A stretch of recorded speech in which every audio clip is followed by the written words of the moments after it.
શંખેશ્વરના સુરજ ગામે ખુલ્લેઆમ ચાલતા ઇંગ્લિશ દારૂના વેપાર જયેશ ઠક્કર નામના વ્યક્તિ દ્વારા માણસોને પગાર પર રાખી મોટા પાયે કરવામાં આવે વેપાર. સુરજ ગામ તેમજ આજુબાજુ વિસ્તારના યુવાનો નશાના રવાડે જયેશ ઠક્કર દ્વારા અનેક જગ્યાએ ચાલતા ઇંગ્લિશ દારૂનો વેપાર, ઘરની અંદર આવેલ ફ્રીજમાં ખુલ્લામાં બિયર તેમજ ઇંગ્લિશ બોટલના વેપાર. જયેશ ઠક્કર સામે કાયદેસરની કાર્યવાહી કરવા લોકોની માંગ. રિપોર્ટ દીપક ચૌહાણ.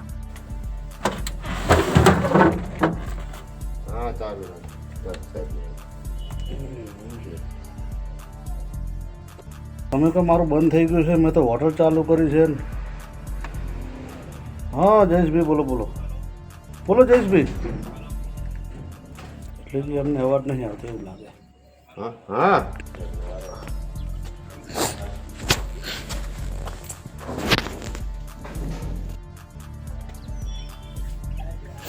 હેલો,